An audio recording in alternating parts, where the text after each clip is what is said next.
경애하는 김정은 동지며 김정은 동지께서 뜨거운 감례를 보내십니다.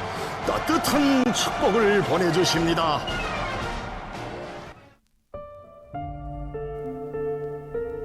지난 5일부터 12일까지 총 8일, 역대 두 번째로 길었던 8차 당대회가 마무리됐습니다. 국가의 중요한 정책과 방향을 결정하는 북한 노동당의 최고기관, 북한의 현재와 미래를 보여준다는 당대회에서 우리는 무엇을 중점적으로 봐야 할까?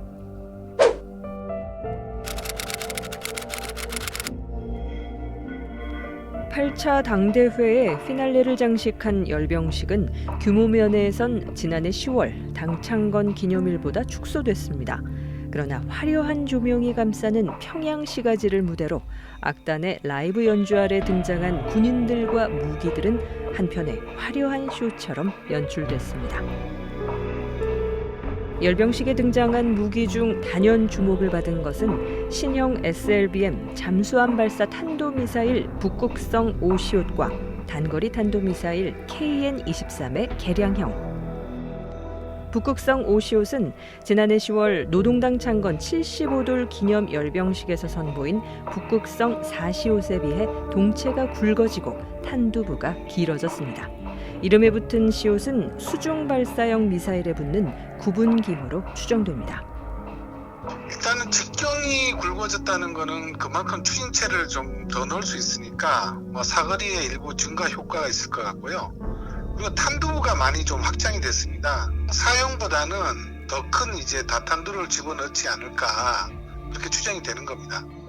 지금 이번 당대회 통해서 북한이 지금까지 언급하진 않았지만 이제 고체형 ICBM을 개발하겠다고 언급을 했습니다.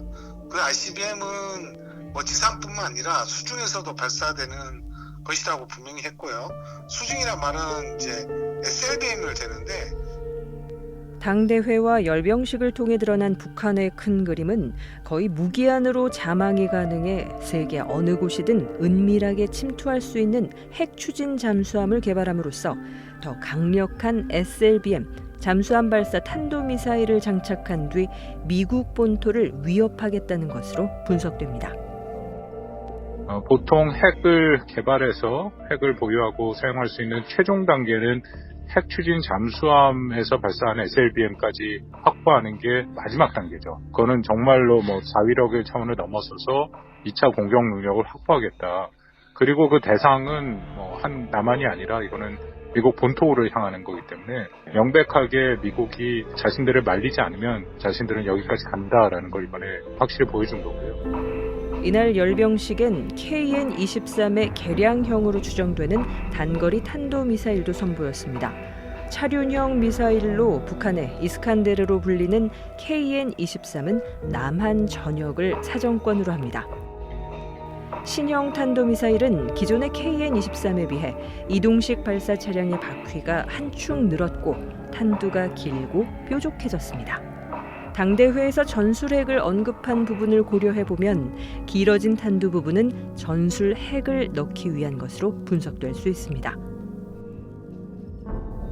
이번 열병식은 무려 127장의 사진으로 노동신문을 장식했습니다. 북한의 열병식 보도 사상 가장 많은 사진이었습니다. 북한 내부의 경제난 속에 내세울 만한 업적이 군사력뿐인 상황에서 이번 열병식은 북한 주민들에게 보이기 위한 것이라는 분석도 더해집니다.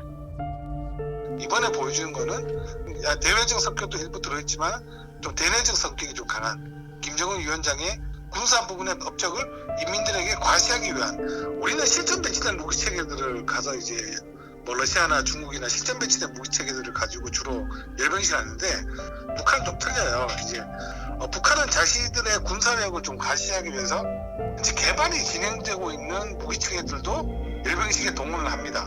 그럼 이런 문제에 대해서 우리가 이걸 완전히 가짜로 봐야 되느냐? 우리는 이런 무기 체계들이 공개가 됐고 이런 무기 체계들이 앞으로 어떻게 시험 발사가 이루어질 것이며 어떤 위협이 될 것인가를 좀 더 생각해야지 단순하게 가짜라고 이렇게 평가해버리면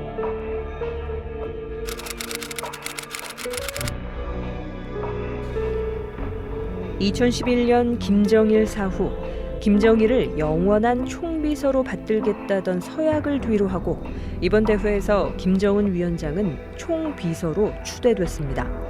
김정은 위원장은 집권 이후 벌써 3번째 직책이 바뀌는 겁니다. 과거 10년 동안에 김정은이가 자기 충분한 국가 경영 능력을 함양했다는 그런 자신감을 붙은 게 아닌가 싶어요. 내 능력으로 국가 경영이 가능하다 이런 자신감이 생기지 않았는가. 그렇다면은 지금까지와 같은 이원의 방식, 박봉주라든가 무슨 최영애라든가 과거의 아버지 세대의 그 참모들의 조언을 받는 그런 방식이었단 말이죠. 이제는 일당 지배체제를 강화시켜서 이 어려운 시기를 강력한 통제력 가지고 끌고 나가보겠다. 이런 것을 이번에 결의한 것이 아닌가. 이것이 청소기 제도의 도입이 아닐까 그렇게 생각해요. 한때 젊어서 다를 것이라는 기대를 받았던 김정은 위원장. 경제 실패를 솔직히 인정하고 인민들이 고생한다며 눈물도 흘렸지만 별반 나아지는 것이 없으니 결국 아버지, 할아버지 시대로의 회귀를 선택한 것일까? 과거의 복귀보다도 이 네. 청소기 제도가 공산당의 근 조직 체계의 그 특징입니다. 그러니까 유일적인 지도체제죠. 당의 책임자는 한 사람이고 그 사람의 능력 가지고 그 사람의 힘 가지고 끌고 나가는 독재체제. 상황이 대단히 엄혹하니까 국내의 정세가 이걸 극복하려면 강력한 통제력 가지고 나가야 된다. 그런 의미에서는 저는 청소기 제도로의 그 회기는 불가피한 조치가 아니었을까 그렇게 생각하는 거죠. 아마 이제부터는 상당히 국격에 관한 그 인민 통제가 그 간부에 대한 통제가 강화될 겁니다. 유일적 지도 체제와 함께 당의 통제를 강화하려는 움직임은 여러 곳에서 포착됩니다. 우선 간부에 대한 감독 조사 부서를 확충해 앞으로 엄격하게 당 규율을 잡아나갈 것임을 예고했습니다. 일반 당원도 예외가 될 수 없습니다. 당 규약 개정안을 의결하며 노동당의 입당과 출당 요건을 한층 강화시켰습니다. 출당도 원래 없었어요. 3년 이상 당원으로서 의무를 수행하지 않으면 출당시키겠다. 이런 말 자체가 없거든요. 아마 이 저항에만 갖다 대면은 출당 안 될 그 기지장 외야부리 회사 사장이 없을걸요. 그래서 그 입당해야 될 그 주민의 입장에서는 결국 뇌물만 올려놨네. 네, 이렇게 비웃음 나오는 거예요. 네, 당에 충성하라 이런 거죠. 너 당에 나가서 직권 변두 보러라. 그러나 당에는 충성하라. 네, 이런 말인 것 같아요, 저는.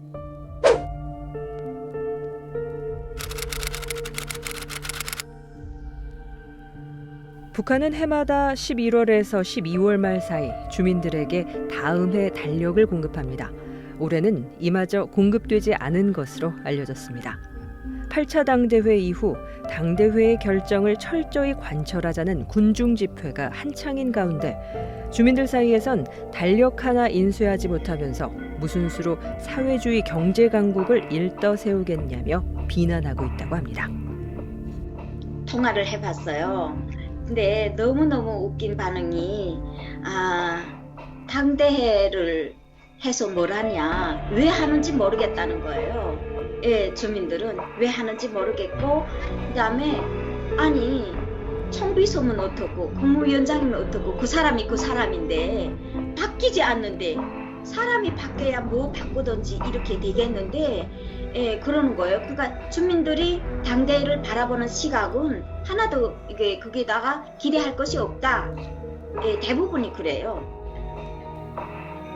북한 노동당은 당 대회에서 정책적으로 자력갱생을 강조했지만 사실상 이 구호가 등장한 1960년대부터 지금까지 자력갱생을 해온 것은 북한 주민들 자신이었습니다.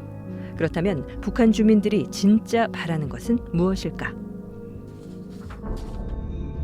사실은 뭐 북한 주민들한테 있어서 주민들한테 기본이야. 지금 먹고 살고 하는 게 지금 기본인 거죠. 특히 지금 최근에 코로나도 그래, 그리고 또 뭐 자연재해, 뭐 어쨌든 뭐 제재, 국제적인 제재를 비롯해서 이렇게 삼중고를 겪고 있는데 사실 주민들한테 제일 급한 거는 먹고 살거나 생존과 관련된 문제인데 그게 이번에 무슨 뭐 핵 잠수함이요, 뭐 전략무기, 새로운 전략무기들 뭐 또 이렇게 한다고 하니까 나 주민들로서는 사실 반갑지 않은 거죠. 구도르면 경제다 돌렸으면 우리가 이렇게까지 어렵게 살지 않지 않겠냐. 그리고 쌀이라도 그게 무슨 핵 잠수함이 나온다고 해서 거기서 쌀이 나오는 것도 아니고 그런 측면에서는 부정적인 반응을 이제 표시하고 있다는 겁니다.